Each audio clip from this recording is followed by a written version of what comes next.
Hello there, it's Bob and Viv. Hi. And we're off on our first adventure with Eva. There you can see it a little better.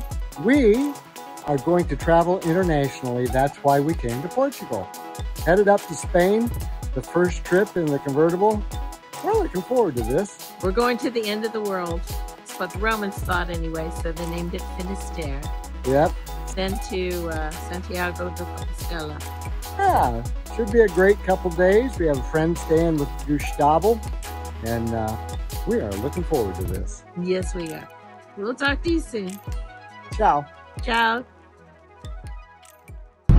We're in Ponte De Lima now. This is our little village, and it's lovely. They just redone this and made it all pretty.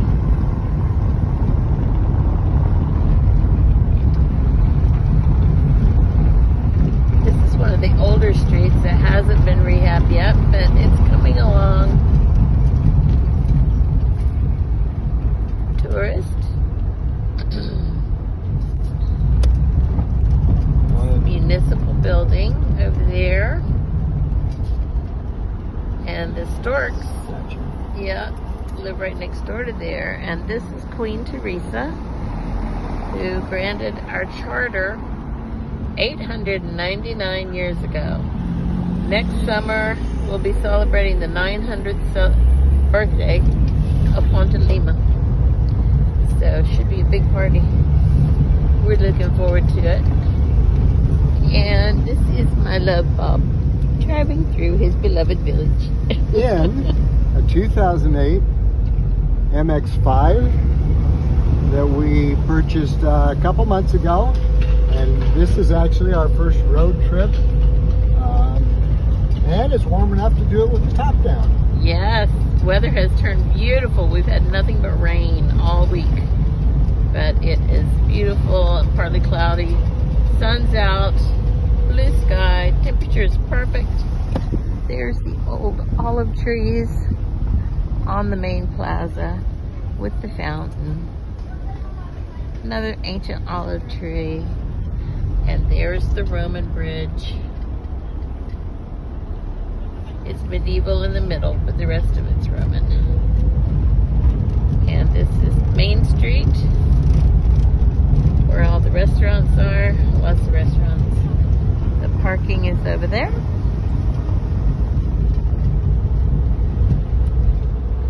It's a lovely little town, and we are so very fortunate that we picked correctly the first time. It just felt like home when we got here. So, that's Ponte De Lima.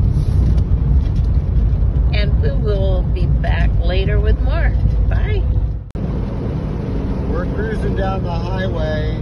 The speedometer says that we're going just between 120 and 125. One of the interesting things I've noticed in the car, though, without a cruise control, it wants to run at 130.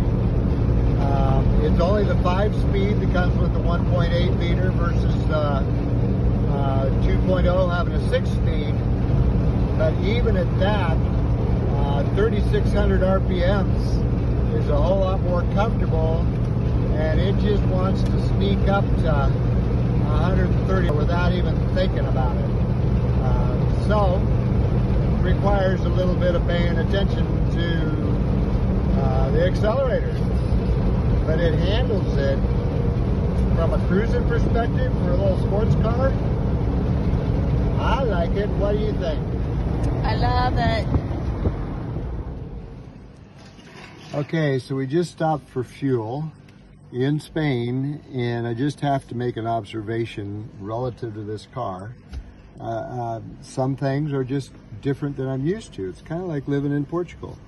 It sometimes is different.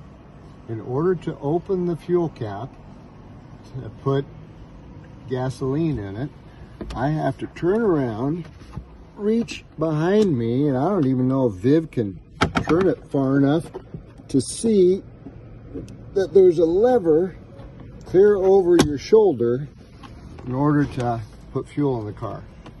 Like I say, different.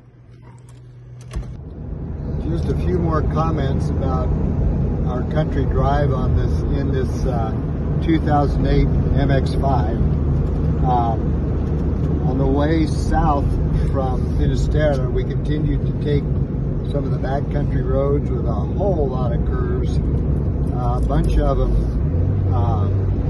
90 degrees, but one that was basically a switchback 180. And the car drives phenomenally. But the countryside is beautiful. Comments on the car itself. If you have a very wide foot, it is quite easy to hit the clutch and the brake at the same time. So the pedals are rather close together. Very comfortable for on the road, but if you're having to shift quickly, that can happen. Beyond that, I can't fault this car at all. It handles like a charm. It rides wonderfully, and it's incredibly comfortable for being a sports car. So I would say Viv and I are very happy with a 2008 retractable hardtop MX-5 as a choice. Yes, we are. Yes, we are. Well, we made it safely to Finisterre. This is a look at the harbor. Parking was a challenge. The streets were a challenge, but we made it.